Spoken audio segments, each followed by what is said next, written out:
Hello.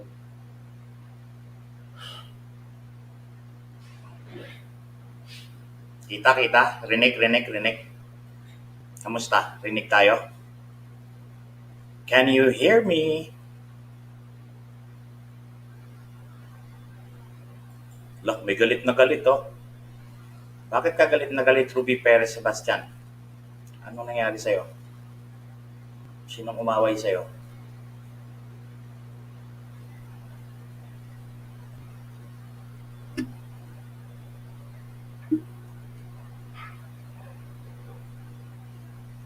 You can hear me, tama? Hello? Hello yung mga nasa abroad. Magandang gabi po. Sa London, sa... Sino ba yung mga friends natin dito? Wala. Ang dami. Okay, yung mga nasa Pilipinas, magandang gabi sa inyong lahat. At itong mga nasa abroad, anong oras pa sa inyo dyan sa New Jersey? Sina Emily Boca. Yan. Ah, hello, May Lopez, Fatima Muhammad. Hello. Si Attorney Trixie ay nandoon sa kanilang bahay. Hello, Jasmine Orosa. Brits T. Eunicia Mediodia. Okay. Hello, hello, hello, Fatima. Corpus.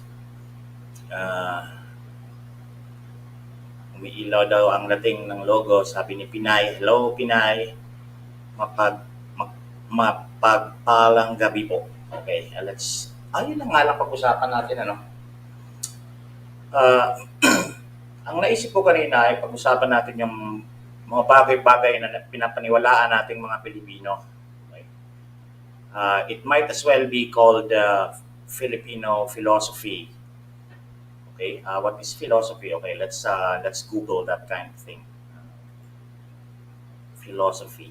What is Filipino philosophy? Okay, Google natin. Tapos sabihin natin kung anong ibig sabihin ng philosophy at bakit natin yan siya pag-uusapan. Why is it important? And what is it to us? Okay? Kasi may mga... Okay, ito ang definition. Ito ay galing sa Philotech. Teka, paano ko ito i-share? Ito muna. Let's figure it out.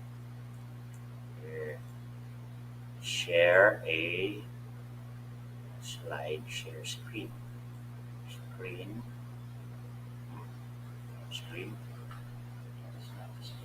Sa Facebook. Okay, I don't know how to do this. Basahin ko na lang. Basahin ko na. Ito. Pwede.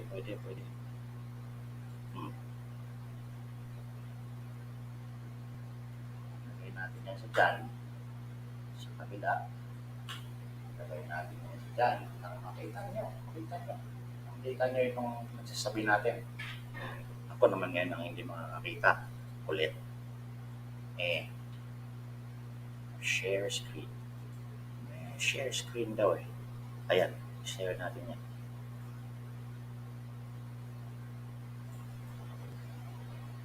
Yan. Can you see that? Ayan o. Filipino, yan yung ating source. Philotech. Right? Philotech. Sabi dyan, every wag yan, hindi yan ang definition eh.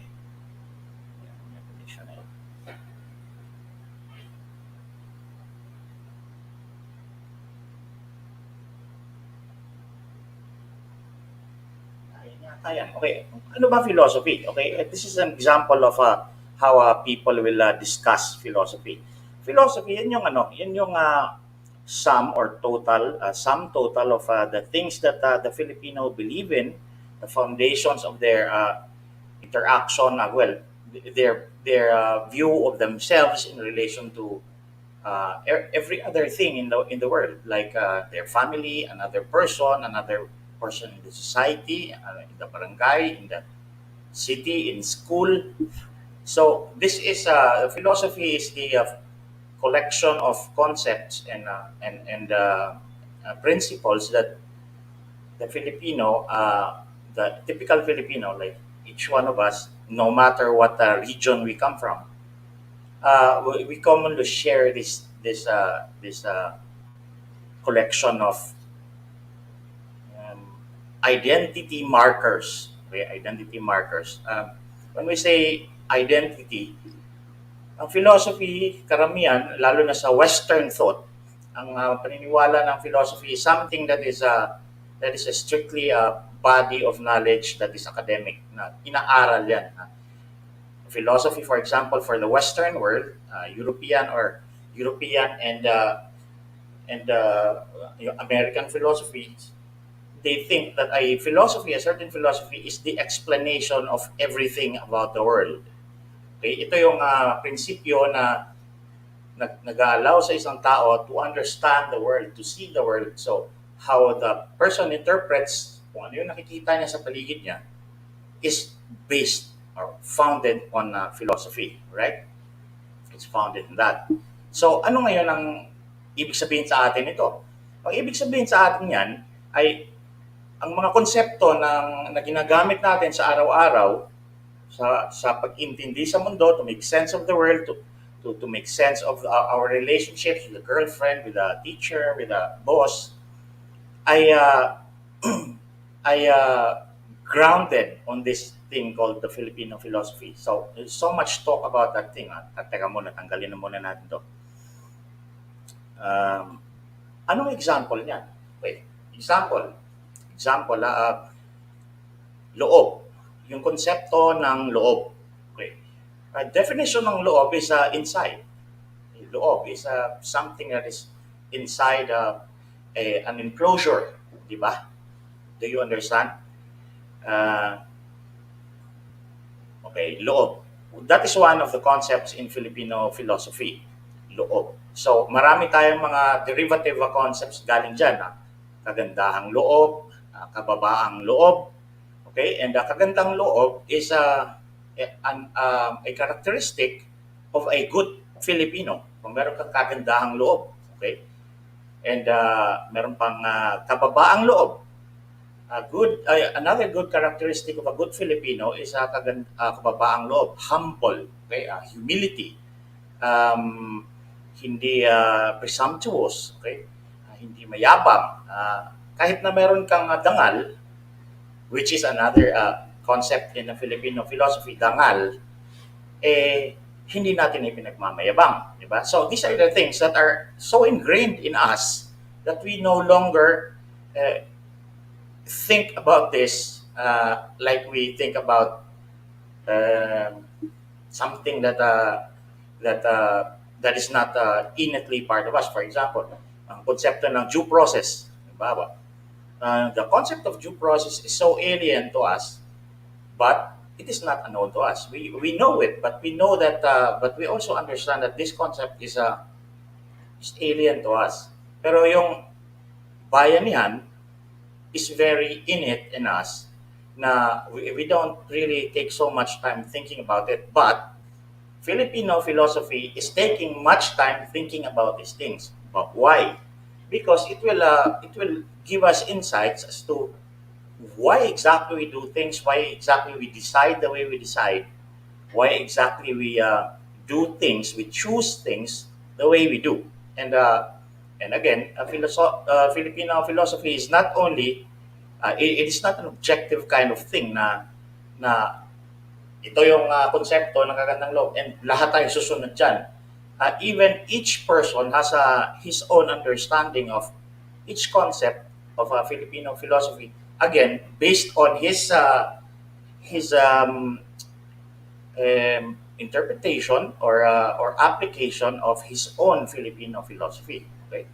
So, it is not new. Hindi ito bago itong mag-uusap tungkol sa philosophy ng isang bayan.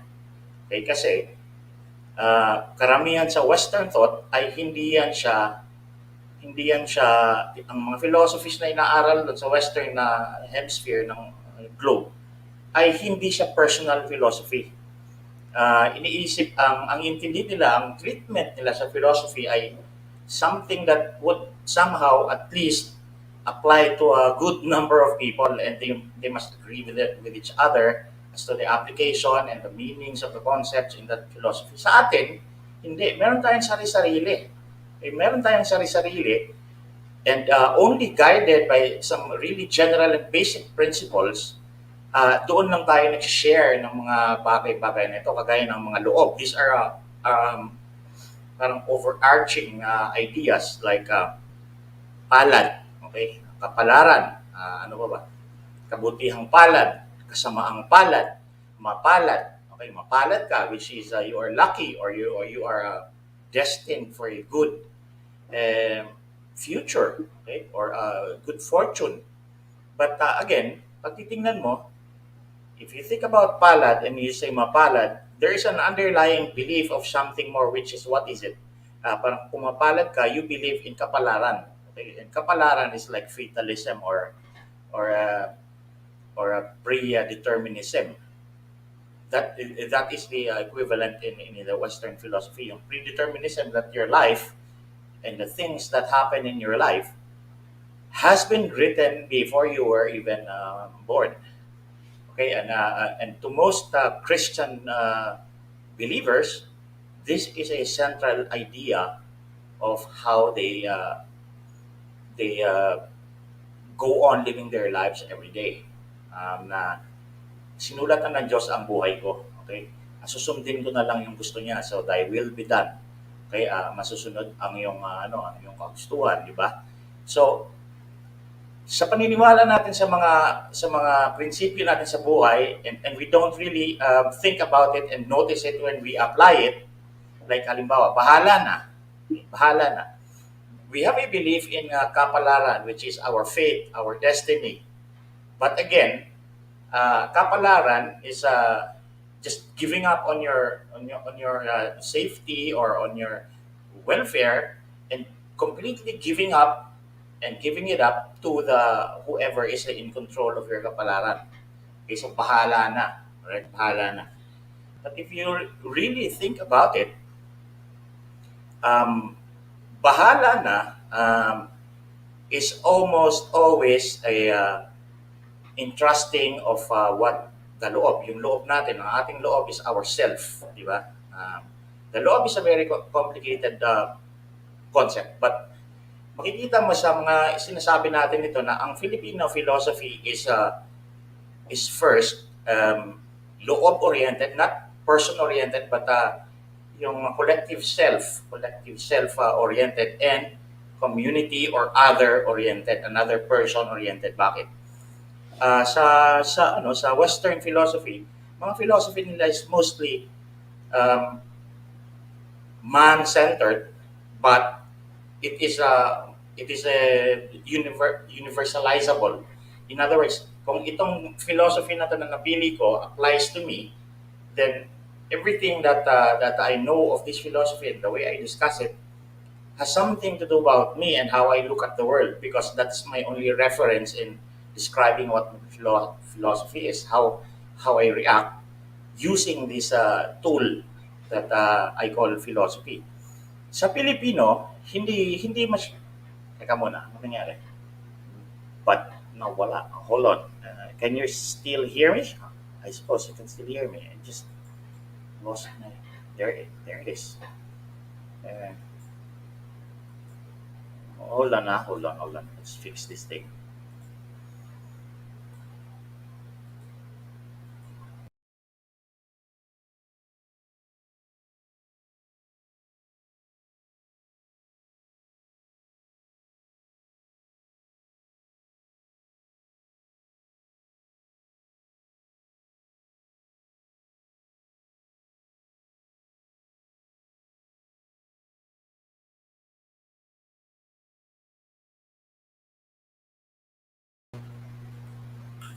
All right, we're back.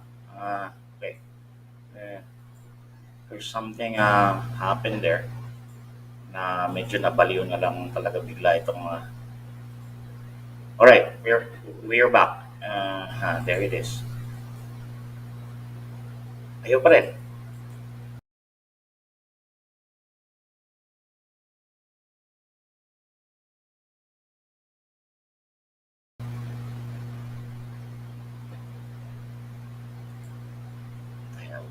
Merong nagsasabotahe sa akin. Ah.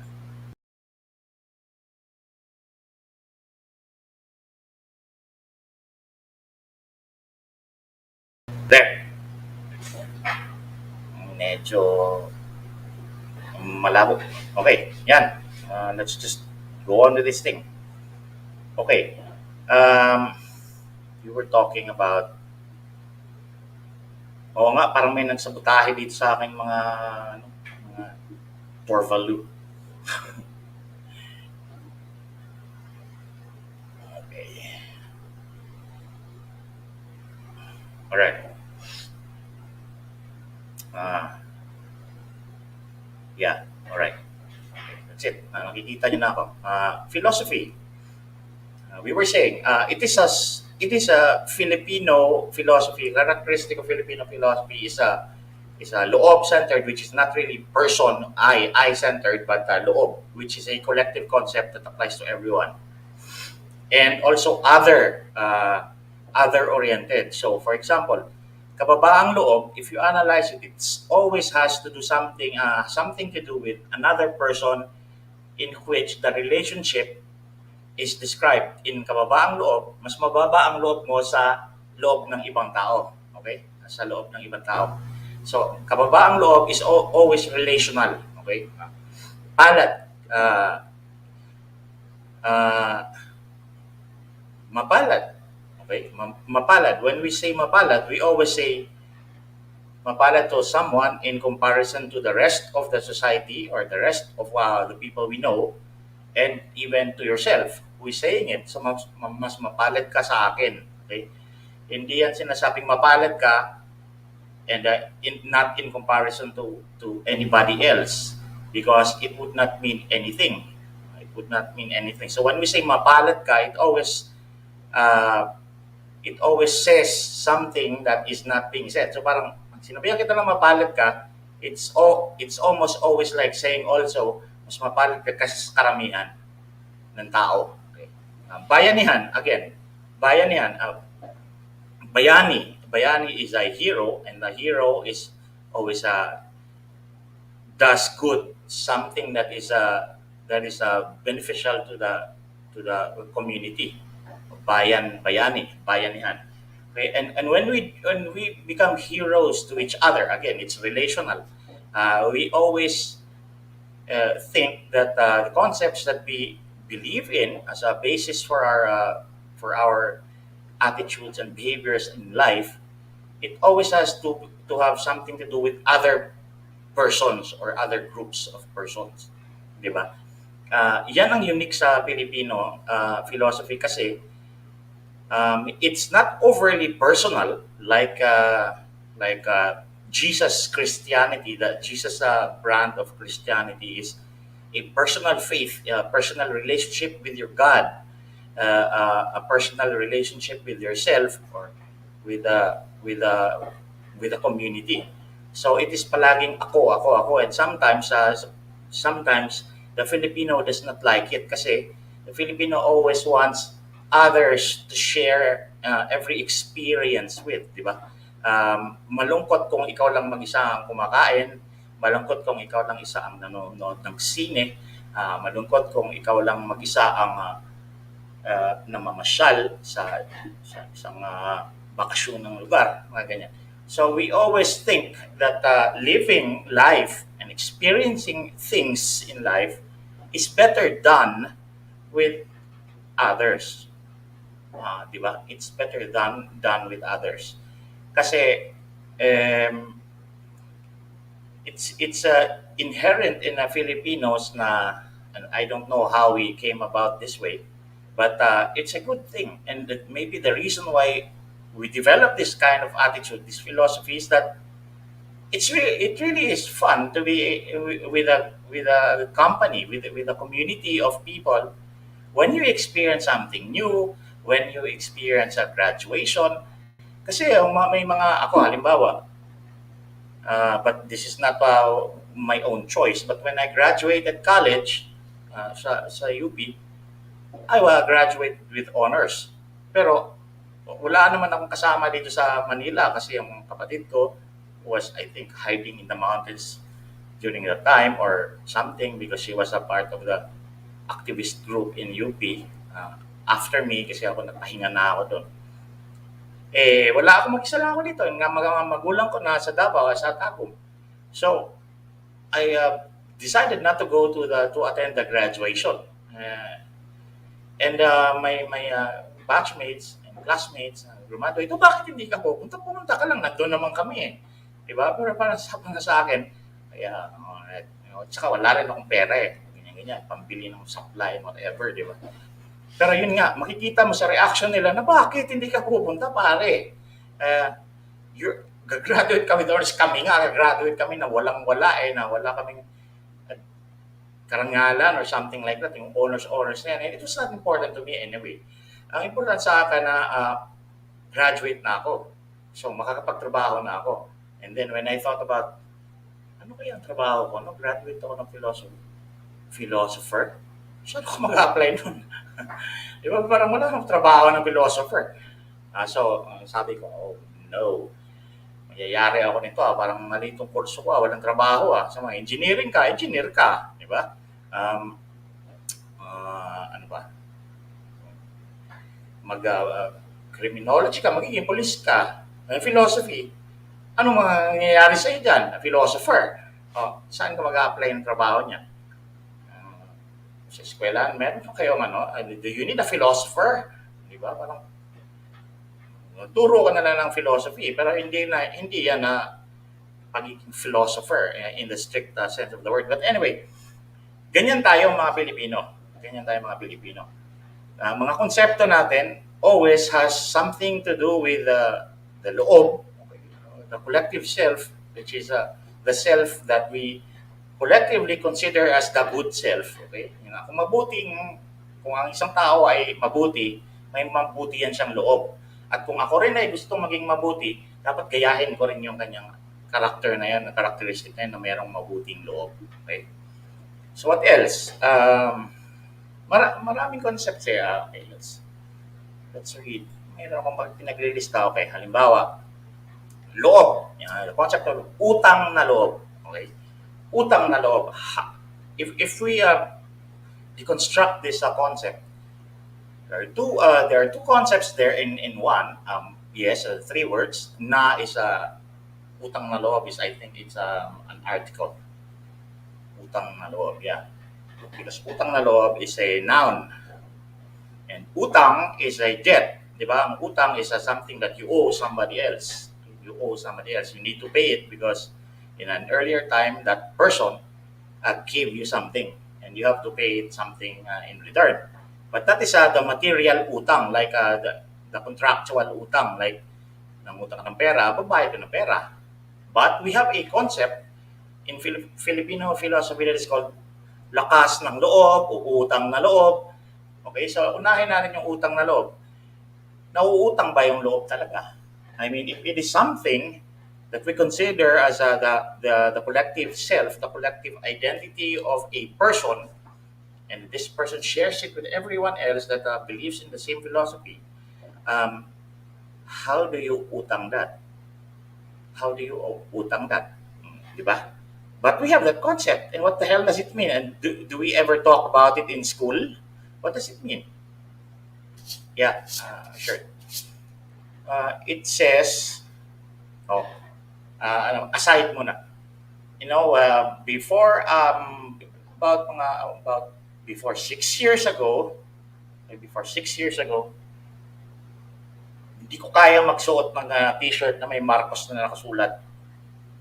Because it would always be referred to the original Ferdinand Marcos, and my experience is that is really bad. And but unlike most people who had a bad experience or experiences about the martial law of Mr. Marcos, the old one, hindi ako masyadong na-consume ng prejudice, okay, about other people who might just be related to him. Kasi kagaya nga ng sinasabi namin lagi natin yung Trixie, that Mr. Ferdinand Marcos Sr. was one person, and he was probably the dictator, and he was in fact the dictator. and he may have done really bad things to people, but that was Ferdinand Marcos Sr. This Ferdinand Marcos is something else, somebody else. Okay, so kita ko no, so what? Okay, you condemn me, go ahead. Uh, just by wearing this shirt doesn't mean that I am as evil as the you think Ferdinand Marcos Jr.'s father was, di ba? But ngayon, parang tipong, okay, what the hell? Bakit naman tayo matatakot? Bakit naman ako mahihiya na this is just a shirt? Diba? And voting for Ferdinand Marcos does not really mean you vote for the forgiveness of whatever his father may have done, whatever wrong thing his father may have done. Okay, that is not a vote of forgiveness. It's just a vote for this guy who has a good platform of government. He has good plans and he has a foresight, and he is a little smarter than the rest of these idiots in politics. So that's the reason why I'm wearing this. And of course, because there's a Duterte underneath there, and I am from Davao, and my mother is cousins with that president there right now. But besides that, um,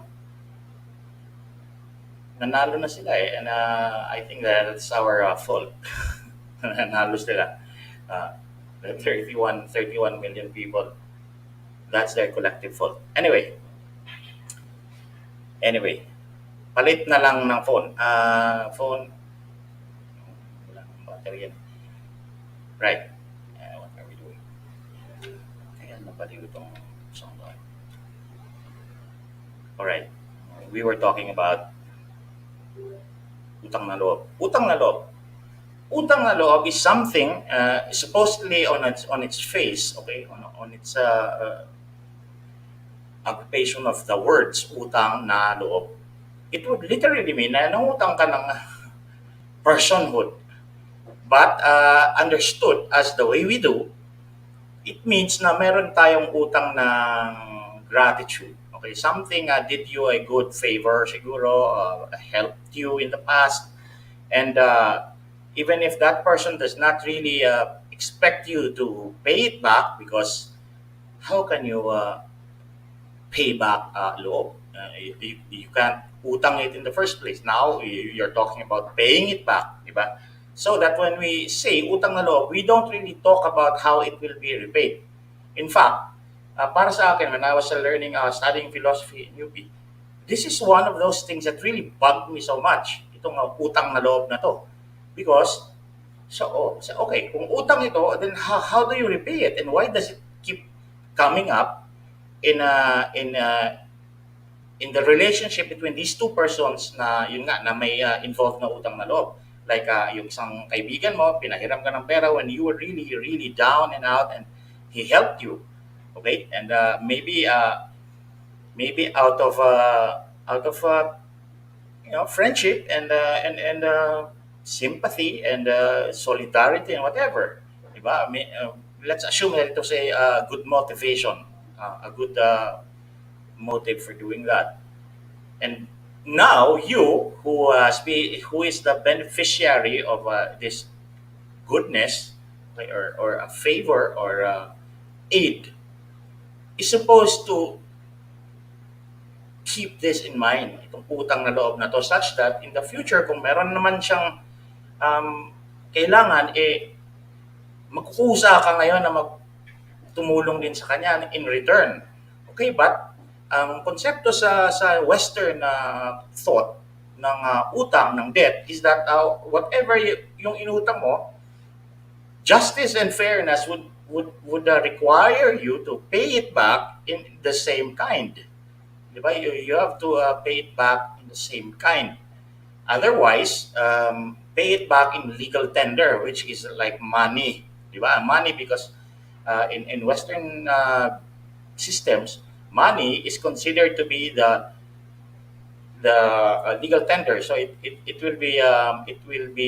can answer for whatever debt that you have, which is a material debt. Okay? But this one, This one is utang na loob is not a material debt. It is a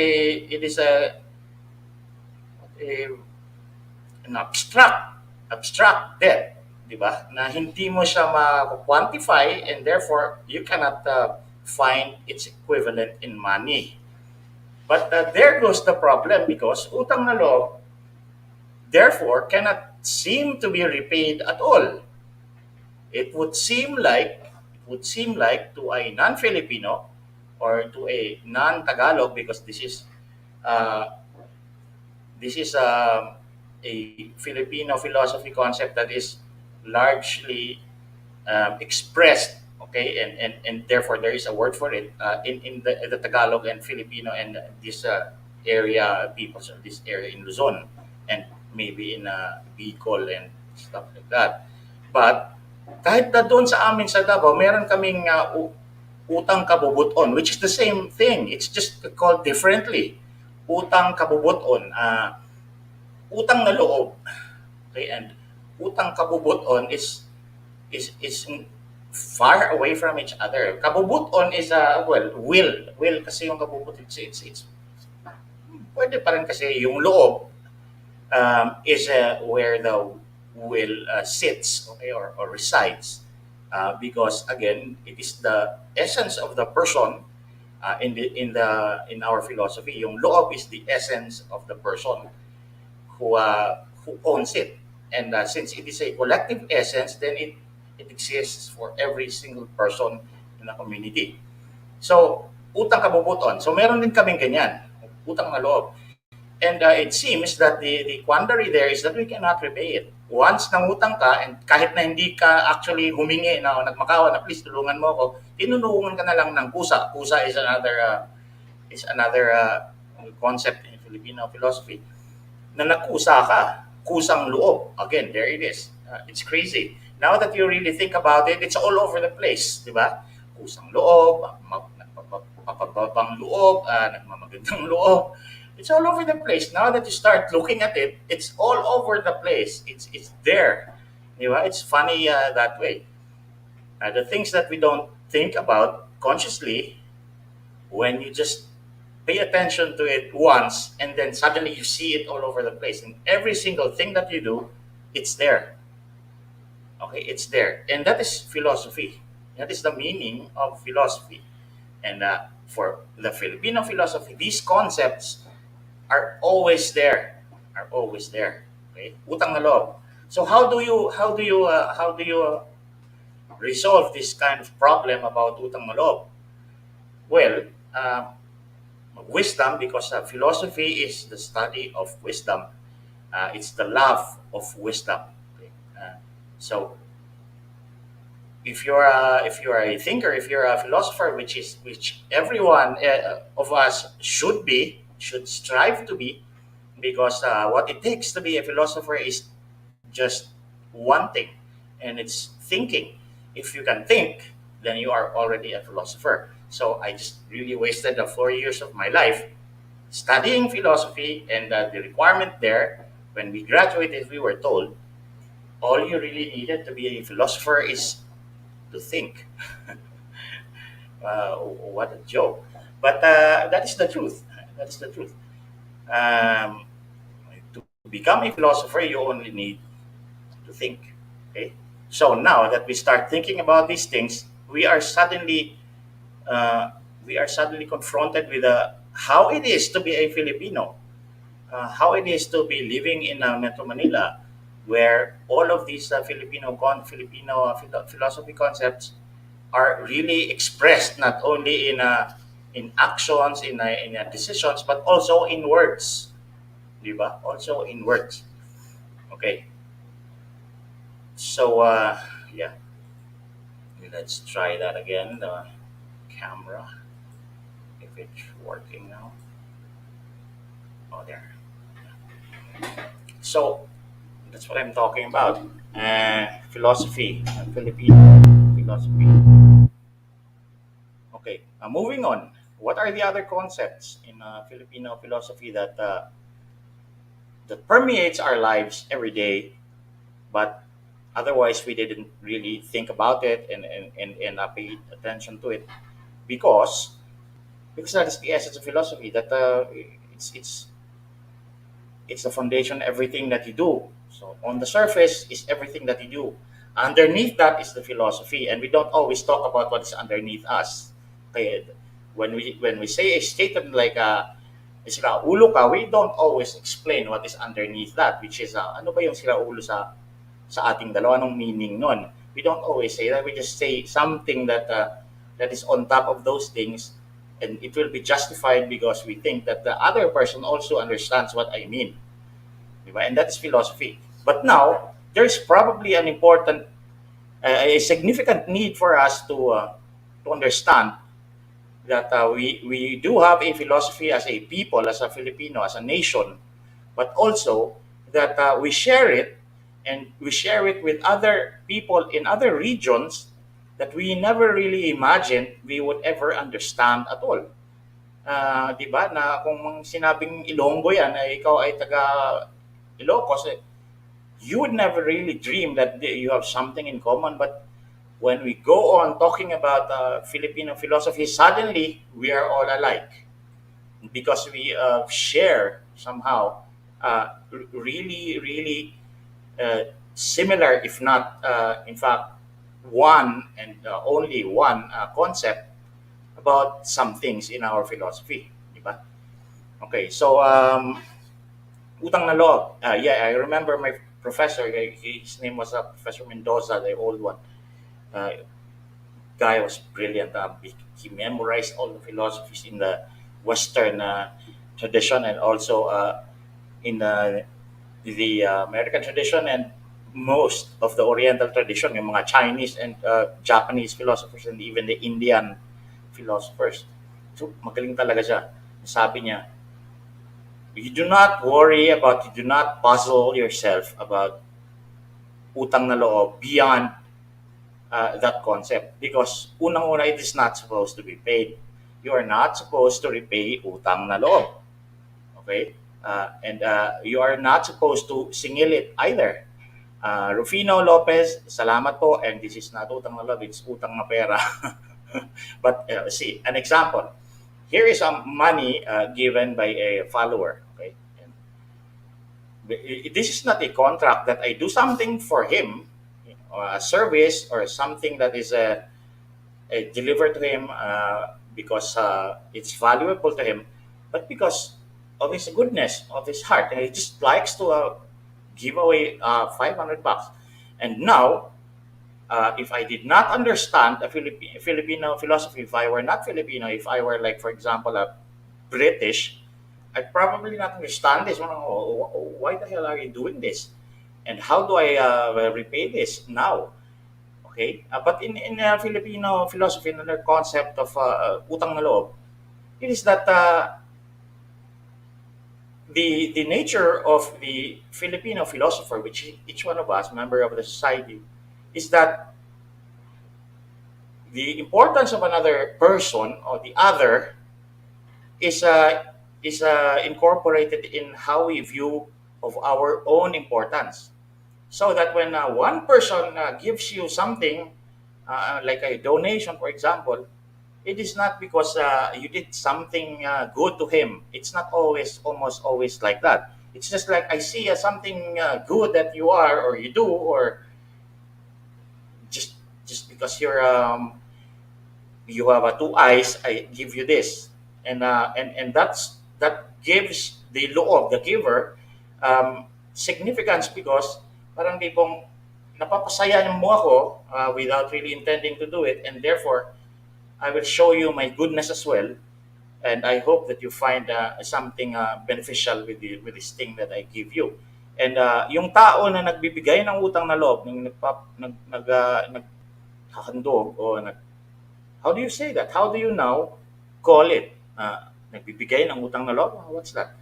Nagpapautang ng loob? Wala naman ganyan eh. It's just utang na loob, which is already a concept that follows after some other things happened. Like when you borrowed it, kasi pag sinabi mo utang, an action happened first before that concept is is born, which is yung pangungutang, yung panghiram ng pera, for example. But utang na loob does not give you an idea of what happened before that. It does not give you an idea of what happened, why you now have utang na loob. It just utang na loob and no explanation for that. So now, if you don't understand the concept and you do not think about it, and you do not try to approximate what it means by observing people and how they would act when they find themselves in that situation na may utang na loob sila sa ibang tao, ay hindi mo talaga maintindihan yan. And you will always think and ask, how do I pay this? And my professor said, no, you don't pay it. You just need to be aware of it, be conscious of it. Pangit kasi sa English but when you say it in Filipino, it's quite satisfying. It's tanawin mo lang. And tanawin is like just look at it. It's ridiculous. But when it's said it that way, tanawin mo yung utang na loob mo, now suddenly it's explained. Diba? It's suddenly explained. It suddenly makes fucking sense. Diba? Huwag mong bayaran. Okay? Huwag mong bayaran yung utang na loob. Tanawin mo lang yan siya. Okay? Tanawin mo. How do you do that? Well, I don't know. There is no manual for that.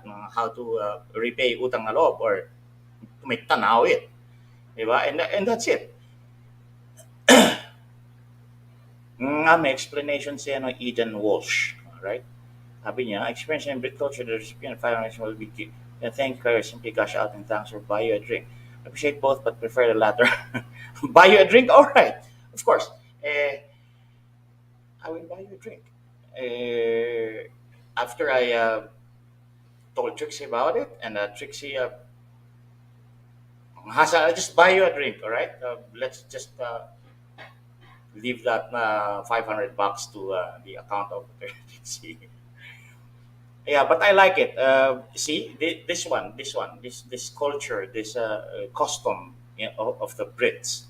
Na pag binigyan ka ng 500 or whatever the hell reason they have, you're supposed to give back a card or to thank them profusely or something like that, and then spend part of that $500 to the inebriation of this person who gave it to you, which is a nice reciprocal kind of thing, and that is different from our belief in utang na loob sa Filipino. Because when we give utang na loob, or when pautang tayo ng loob for whatever the hell that is, however the hell you say it,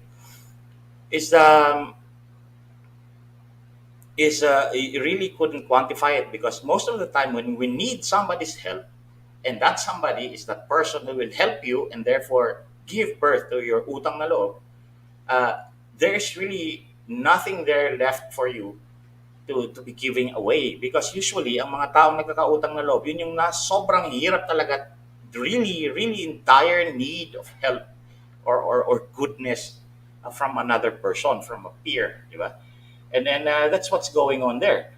Hindi tayo binibigyan ng guidance, instructions on how to go about this utang na loob. And if we don't think about this, baka masabihan tayo ng wala kang utang na loob. And when you say wala kang utang na loob, it's a really serious thing. Diba? When you are told that wala kang utang na loob, it's just like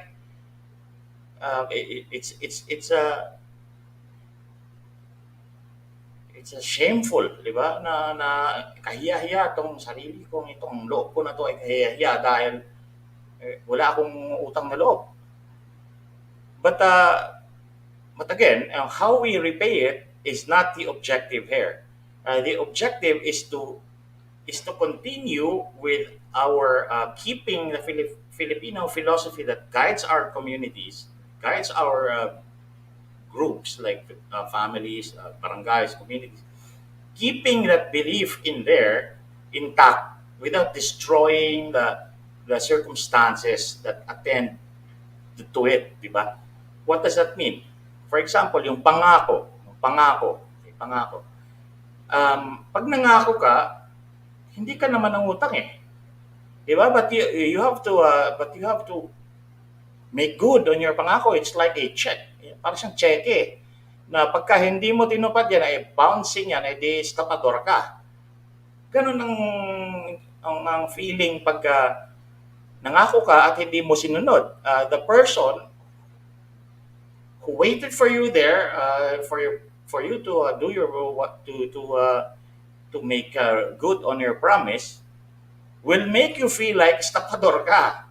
You gave me something that you promised in exchange for value, but you did not do it. Okay, you fooled me, but it's not just a ordinary kind of fooling another person, because the person that is in the ordinary course of business, pag naloko ka dahil bumili ka ng candy, ang binigay sa'yo ay bato pala ang laman ng balot ng candy, you can let it go. But pag nangako ka sa isang tao, that person, when you break your promise, just cannot let it go, and you can't either. Why? Because dito sa Filipino philosophy, there are things that are utang but not need to be paid, or or promises that even if you make good on them, doesn't mean that you are already quits. Na wala ka ng utang, right? When you make good on your promise, the person who is expecting the realization of the promise does not even need to thank you, because it is understood na pagka ginawa mo yung sinabi mong promise, masaya tayong dalawa. Masaya tayong lahat. Di ba? That's the reason why we really can't berate a person if that person broke his no, we can berate the person if he broke his promise, but we don't need to thank him when he does not, or when he makes good on his promise. And that's the Filipino way of doing things. Di ba? When a promise is realized, we don't even need to thank this guy. Promise, sige, dadating ako dyan bukas, alis tayo, sabay tayo. Daanan kita sa bahay mo. Pag dumating siya, tuloy-tuloy kayong lalakad. Hindi yung, ay, thank you very much. Painumin kita dahil you did your promise. No. But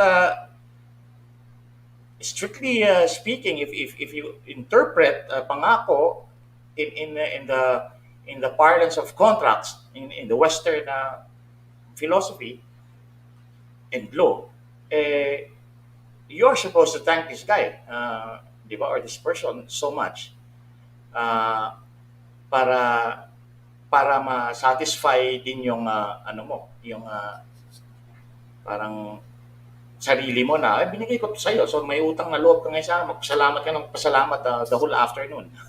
Pero hindi tayo ganyan. Okay? Pagdating sa utang na loob, we just need to make tanaw it. Diba? Tanawin lang yan, and that's enough. But sometimes, when we say tanawin, we really don't know. We don't have any guidance. There's no manual there that says, this is how you tanaw. Utang na loob. Like, give them sugar every day, or watch out if they need something. So you just like stalk this person so that one day when this person needs something, you're there and ready to give it to them, and thus repay your utang na loob. That's crazy. You are not expected to do that under the Filipino philosophy regime, di ba? So these are the things that we let guide to guide our actions and decisions and emotions, but we don't really fully understand what the hell it is and what the hell it means and how to go about it. So, but since we started doing this, then maybe each of us now, would start looking at these things that are inherently a part of who we are, and understand it, because it's not only good for us to understand the things that we believe in and on which we base our lives every day. It is also good that we can explain it to another person, because when we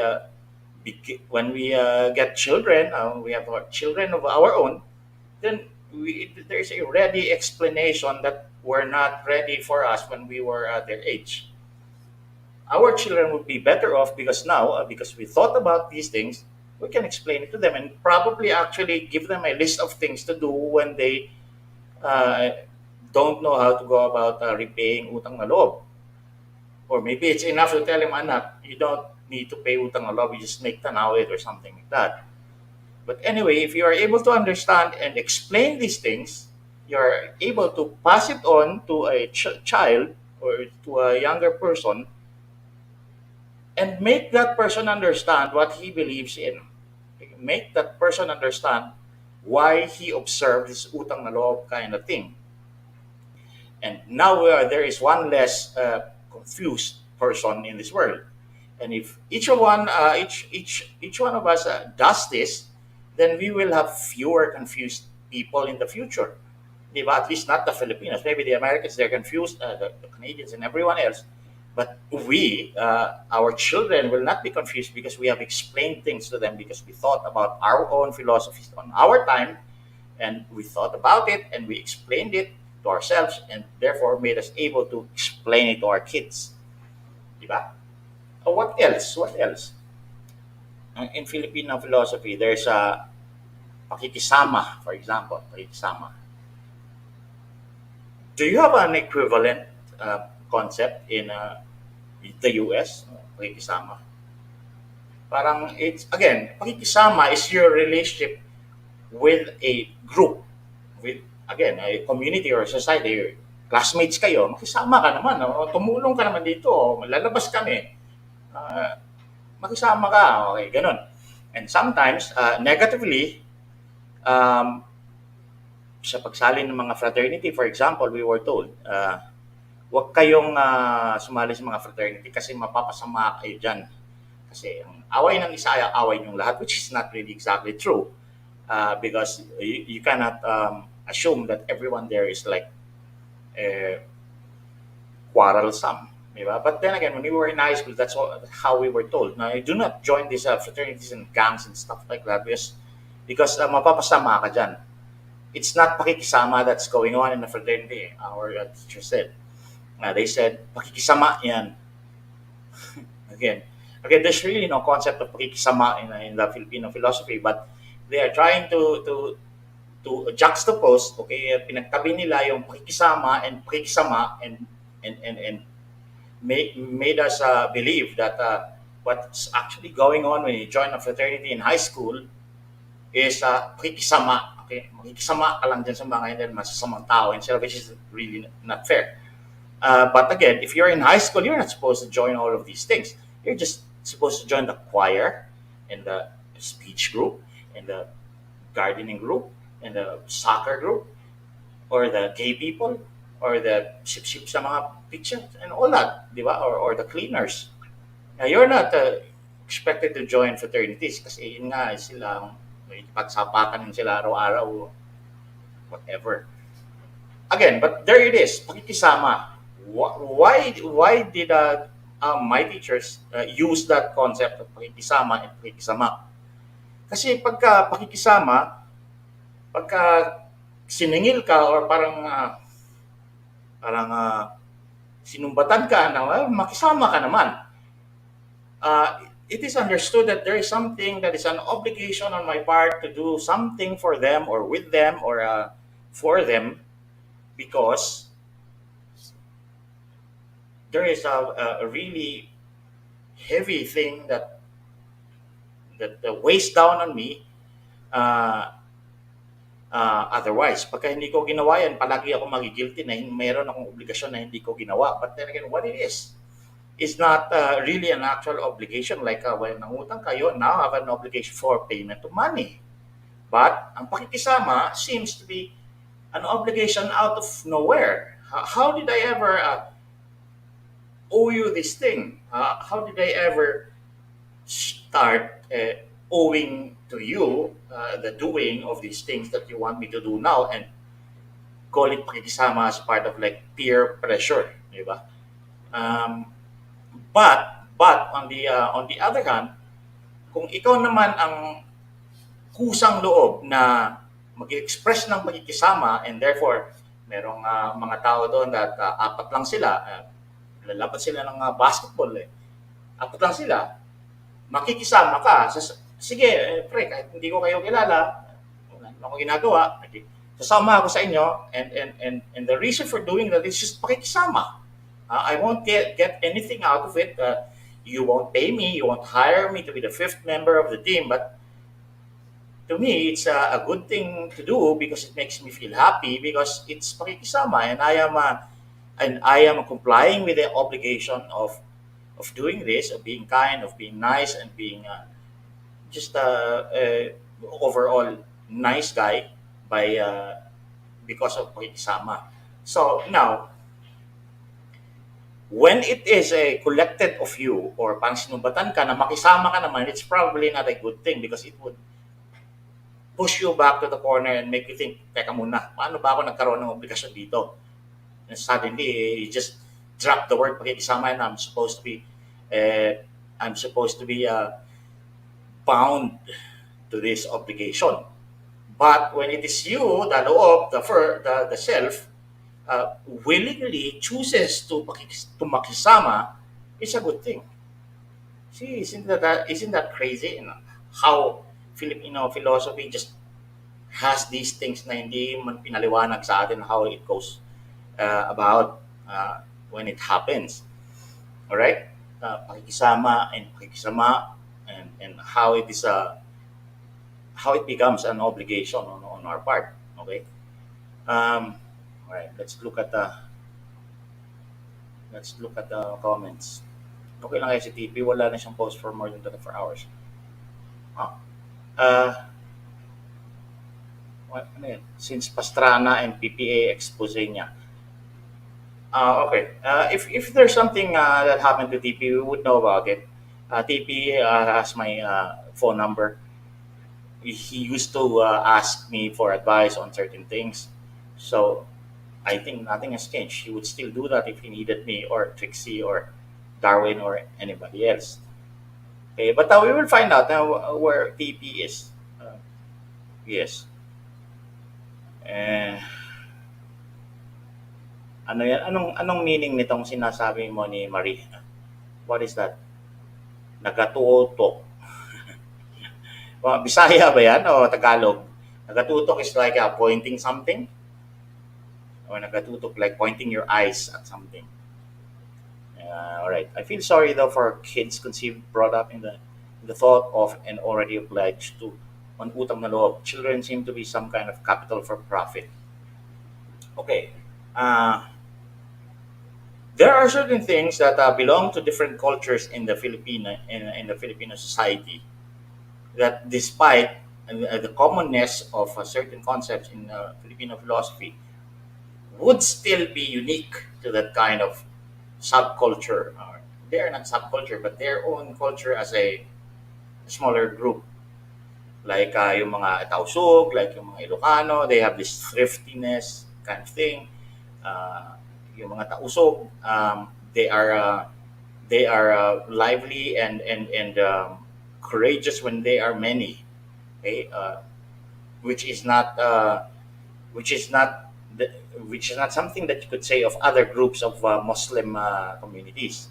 Pero yung mga Tausug, matatapang talaga sila pag kasama-sama silang lahat. Okay, uh, hindi ko naman nasubukan na makipag-away sa nag-iisang Tausug, pero I don't take it either to believe that a Tausug who is alone is probably a coward. I don't believe that because I have no proof of that. But there's proof that when sama-sama yung mga Tausug, wala kang kalaban-laban diyan. 'Di ba? Matatapang talaga yan sila. Okay. Sakto, attorney, ang kwarta kung utangan pwede pakalimtan, pero kung musad gani, unya dili buhaton kay grabe jud ang dumot. Okay. Yeah. That's Bisaya. And if you're not Bisaya, I don't know how to translate that. I understand it. Shodia was kay, what are you saying, sir? Kasukan niya. Ay, Bisaya lang pala to. Okay. It's been wonderful to look after my tatay, not out of utang na loob, but out of love. It was for me a privilege to have that. So, look after, okay, in his old age. Correct. But I don't think children do that when they take care of their parents as old persons in their late years. I don't think it's utang na loob. It's familial love because there is a there are many layers and dimensions of Filipino philosophy, and all of these things, of these concepts that we've been talking about, are different in each dimension. For example, how is utang na loob expressed and treated and complied with in the dimension of friendship, and then in the dimension of filial love, like a mother to son, or child to parent, parent to child. Utang na loob exists in that dimension, but it's differently expressed. It's completely different. And if you understood it like you understand it in between friends, you're wrong. Di ba? You are wrong.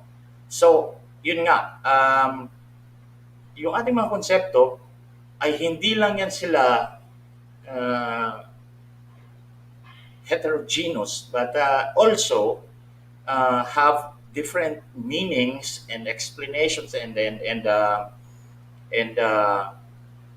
emanations, and how it appears in every dimension, which means in every relationship, because a dimension in Filipino philosophy is like the relation of the loob with the others, society, community, a group, or whatever, or at least another person. So yun ang maganda doon sa Filipino philosophy, because it's a multifaceted, that one word means so much depending on how many dimensions you're looking at it. Di ba? Uh, for example, utang na loob would be different between like boyfriend and girlfriend, and it's different when they are split. When naghiwalay na sila, the utang na loob now is something different again. Di ba? And the complexity of all these things. And if you do not understand this, you just go on like one of the hordes of cows and camels, walking together, not understanding anything. Well, you would probably survive life, di ba, to a ripe old age, but you'd probably just pretty dumb about everything else, di ba? Especially in relationships, because most of us children, born in the 70s and later, we were already started on the Western thought and attitudes and beliefs and behaviors. Na tinuturo sa atin is what would have been good for an American child is what we were taught to do. Diba? Like A is in apple and B is for banana, or something like that. We were not told of our own culture and philosophies. Nobody even really told us anything about utang na loob until now. Until now that we are talking about it. But it's not too late. We can still do our own philosophizing by pagsuri ng mga bagay na to when it comes up. You don't need to go and sit down somewhere and read on these things. You just have to internalize these things, you understand these things, you take a pause, think about, okay, utang na loob. Okay, nasabihan ako na mga utang na loob kasi ano, utang na loob, okay, let's think about this. Ano ba ito, babayaran, ganito, ganyan. You analyze it so that you can justify it to yourself, that you can convince yourself that you understand the whole thing. Di ba? Alright. Uh, and this discussion is now so unruly and so kalat-kalat. But again, if it's only for the purpose of introduction to what we would be talking about when we talk about Filipino philosophy, this is what we're doing now. We are introducing certain concepts that we already knew in the past, but now have a significantly different and more complex meanings and significances, di ba? And that's important because if you spend your day just being preoccupied with thinking about what to eat or how to get money and stuff, it reduces you to some kind of robot na yun na lang talaga araw-araw pa ulit-ulit na lang na ganyan. You will feel alienation from yourself. And that is a concept from Europeans, and we are borrowing it to explain something. Yung alienation na sinasabi, were was first mainly used and discussed in the discussion of existentialism and phenomenology in the European tradition. Yung existentialism na yun, ganito talaga buhay These are the facts of life. Okay? Ganyan, ganyan. So, na ano yan doon ng alienation. Na because of capitalism daw, sabi ni Karl Marx, yung mga tao ay na-alienate na. They feel like they're material tools made by richer classes of people to enrich themselves and us just to do all of these things for them over and over again, like we are tools, like we are no longer human beings, but tools, that we were formerly human beings, but our souls, our spirits have since been alienated from us, that now we are just really automatons, we are like robots. That is the concept of Karl Marx in his Communist Manifesto and Das Kapital. Alienation. Ganun din ang mangyayari. We also have a concept of alienation dito, yung how do you say this? Yung parang you are not part of the group, di ba? Parang cast out ka. The Tagalog word for it is just really completely escapes me. But sa Bisaya, wala out of the loop yan wala sa passing. Parang ganyan at least in my age, that's how I understood it. Na parang nawala ka sa passing Parang pasapasahan kayo ng basketball on your way to the ring, and then you just suddenly completely fucked it up, and you let the ball go. Nawala ka sa passing. And ostracized. And ostracized is something that you do to that person that is kicked out of the community. But if you're the one who feels that way, it's something else. And being a Filipino, if you are ousted of a community, that's really almost a death sentence to us. Na ayun nga, maging pariah ka. That's a really bad thing for to happen to a Filipino. For example, yung mga nag-away-away na mga miyembro ng isang religious group. Tapos yung leader ng religious group, alisin kayo. For those people, that is a death sentence. Because they live their life from childhood up to adulthood, and they expect to die with that kind of life, and then suddenly they are ousted of it. That even their salvation is gone. That they now have no chance of going to heaven. Okay, and that is how existentially painful it is. It's anxiety, and it just goes onto the core of the human being who feels this thing. So yung mga naatiwalag sa isang grupo o na was turned away or na-eject or na-suspend or na-expel, para sa Pilipino, pag nangyari sa'yo yan, in ordinary parlance, like in a community, that's almost a death sentence. Nobody cares about you, and that for a Filipino is really, really painful. It's really, really painful and scary. Di ba? Because that's what we are. That's how we are wired in our heads. Na we must be a part of a community, of a society, even if there's just like 3 people there. Di ba? Yun nga, ma-puwera ka o ma-exclude ka. And there is a similar concept in liberal philosophy, in the liberal American thought and European thought, yung othering, which is connected to bigotry and prejudice. We just exclude people because of our preconceived ideas of how he's going to be based on his color or his gender or his social status or where he went to school and stuff like that. That's what they call othering, di ba? Na other ka kasi, cancel culture ka, clickism, tawag yun sa ginagawa ng mga babae sa St. Paul. May clickism sila, which is again similar to what's going on in American schools. Diba? Meron silang click of the cheer dancers, the cheerleaders, and jocks and the geeks and the freaks and all that stuff. Uh, that's integral in American culture. To us, it's not much like that because in a given community, in a given school, we are presumed to be belonging to the same larger group, which is the province or the region or the ethno-linguistic label like Bicolano, Bisaya, Cebuano, Boholano, and all that.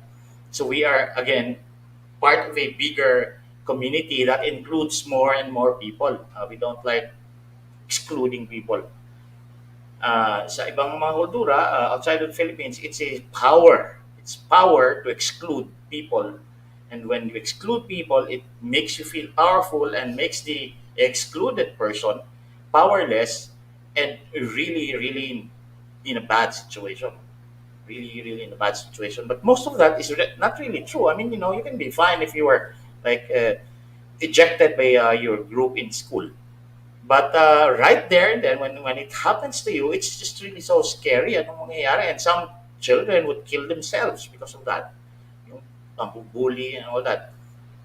It's the same thing. And we also have that here in this country. But nananaig pa rin yung, sige, kausapin namin yung nanay mo in the hope na we can do something about what you did. Ganyan, ganyan.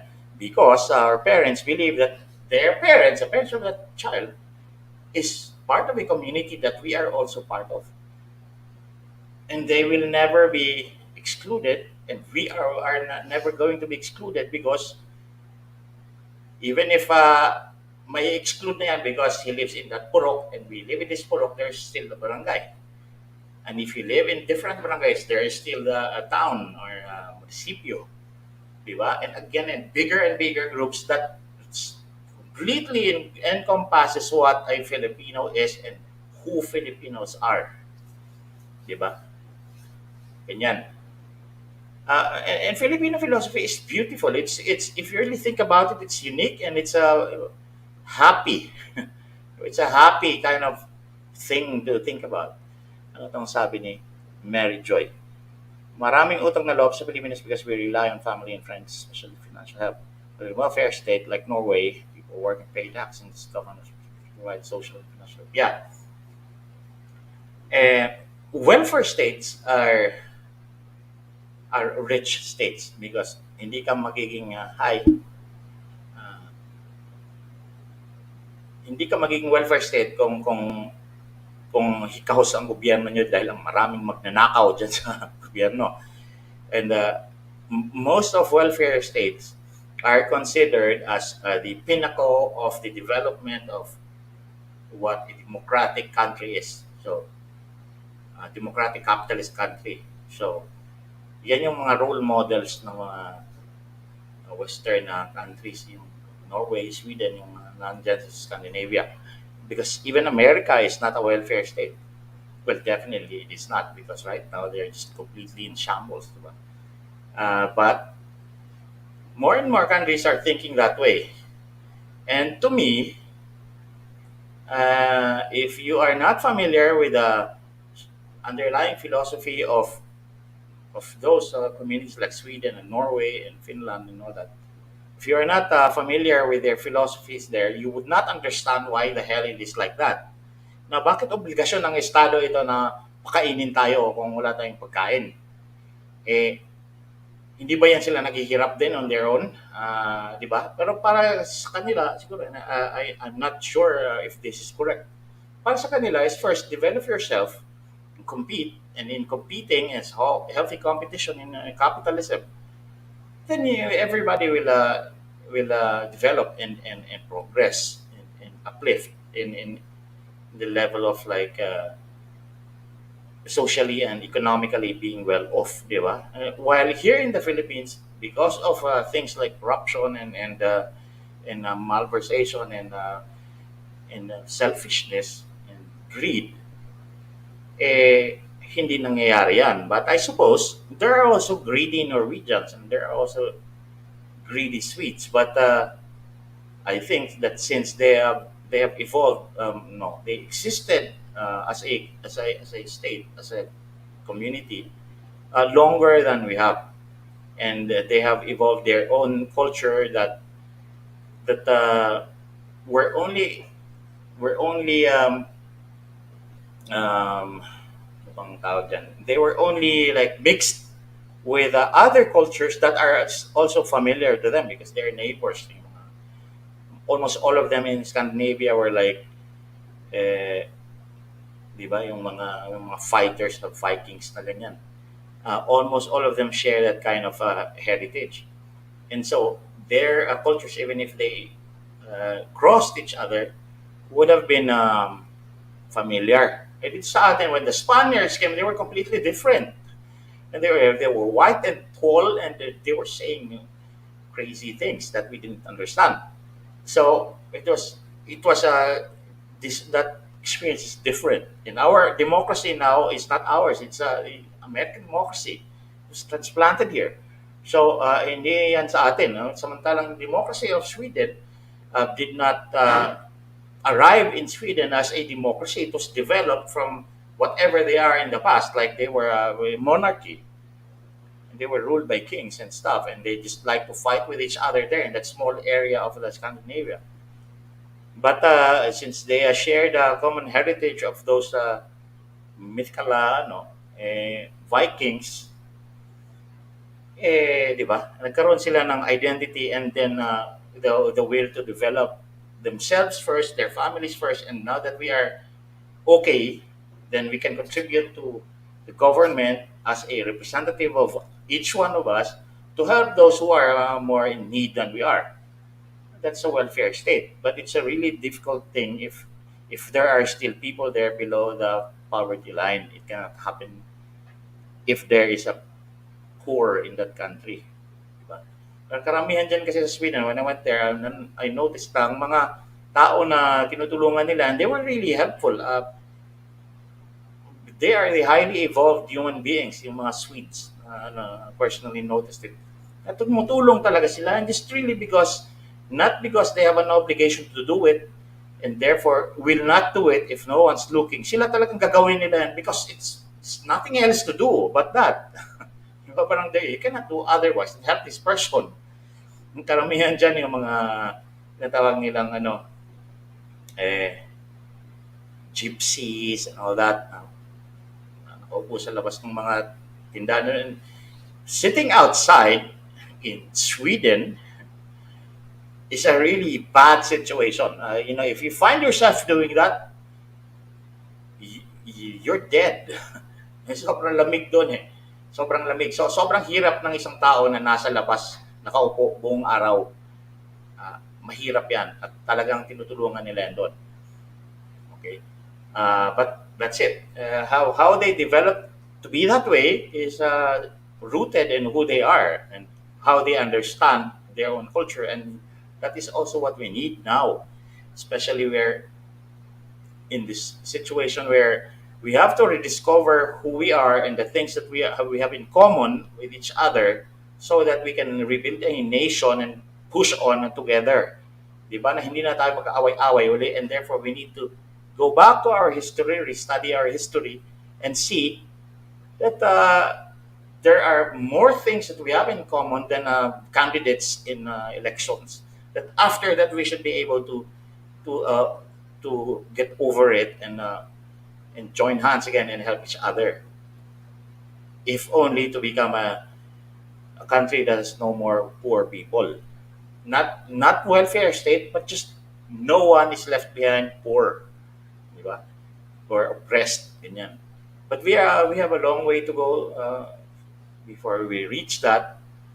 And we have so much to do, revisiting our history and past, and finding, even if we don't believe, we don't agree on the belief that certain things happened in the past and that Ninoy or Marcos is this hero and the other is the villain.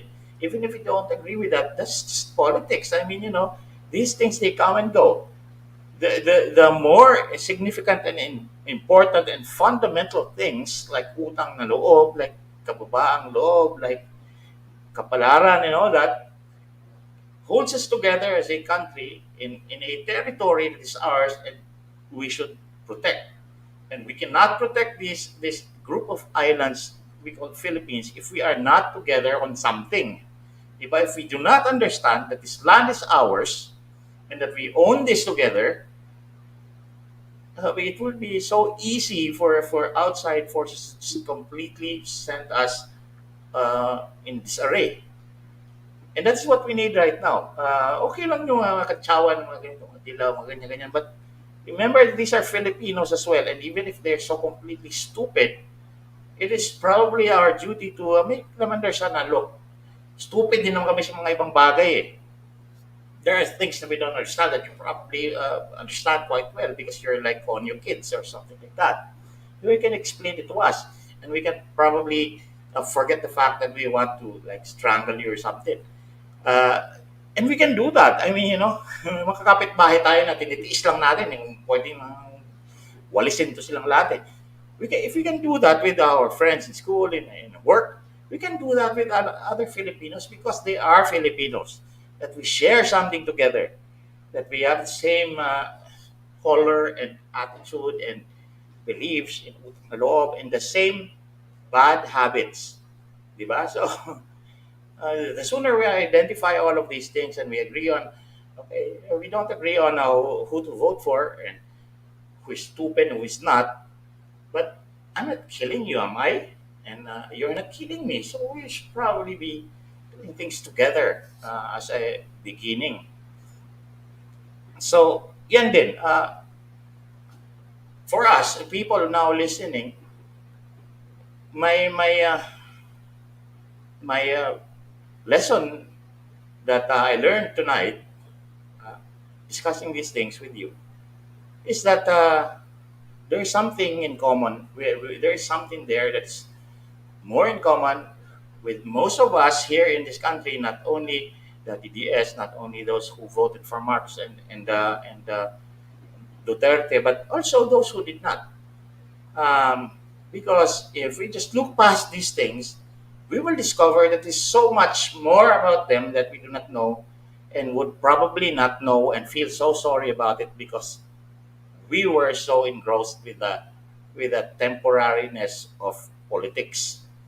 There is more to life than politics, and when the election ends, it should also end, and resolve our hate for each other if there is one.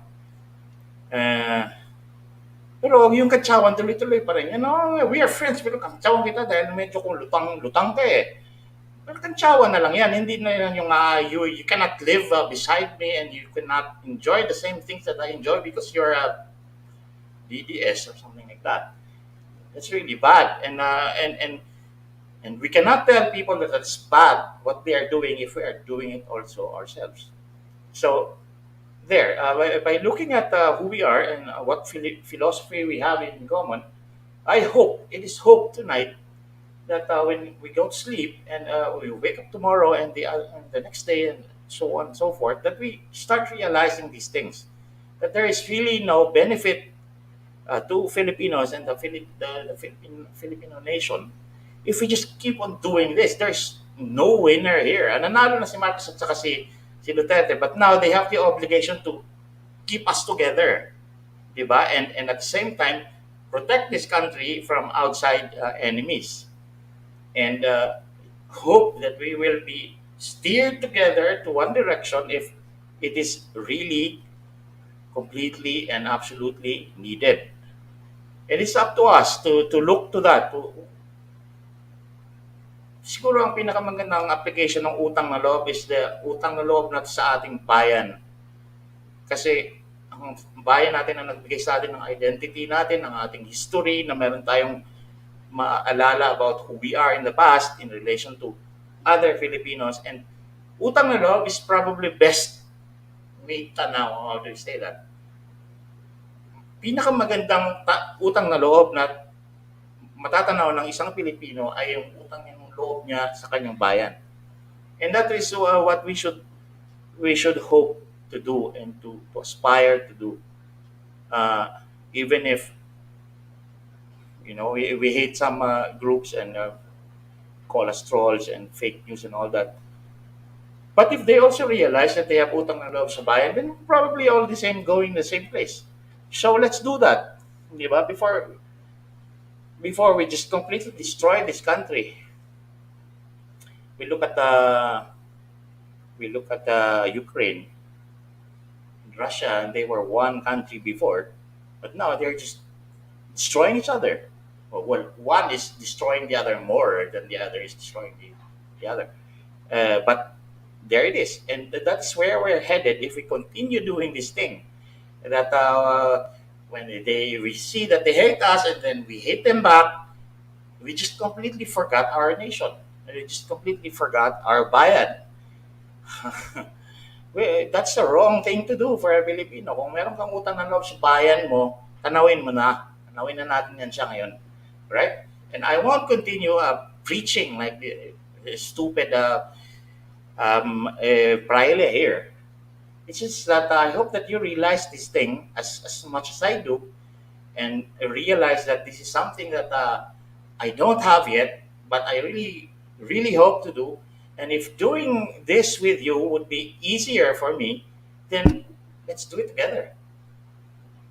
It will be easier to achieve this pagtatanaw ng utang na loob sa ating bayan if there are many of us, and it's really, really so Filipino, uh, na sama-sama tayong gawin itong mga ganitong okasyon natin sa ating bayan. Alright? So yeah, we will continue with this kind of discussion that goes everywhere and anywhere.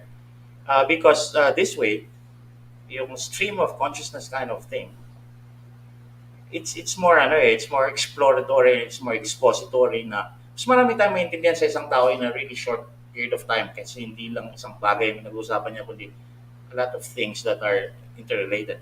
And that's how we're going to do it unless there is a really a specific topic that we need to talk about because we need to understand it quickly. But then we will go about using this kind of style. Okay? All right. Alas 11:24 na. So that's good. We had a 1 hour of like talking about nonsense and Filipino philosophy. But I hope that you learned something from that because you already know all of these things. You just need to start looking at these things and thinking about them more. And at the end of the day, if we keep doing this, not always like a discipline or an obligation, but something that is nice to do every now and then it will be better for our children and the future of our children overall. All right? So, with that, I will leave you with a good night and dream well. At sana ay bukas nung magising kayo ay meron kayong masarap na agahan. All right? Thank you very much for those who to those people who sent utang na money and those who just nagpautang ng kanilang attention sa akin. Thank you very much. That is equally valuable to me and for Luminous and for our leadership in this country who would assume their office in the next 2 days. All right. Thank you to all, and please stay with us and keep listening to us and keep talking to us this way para mapaunlad natin ang isa't isa na sama-sama. All right. Thank you and good night. Let's play that music thing there.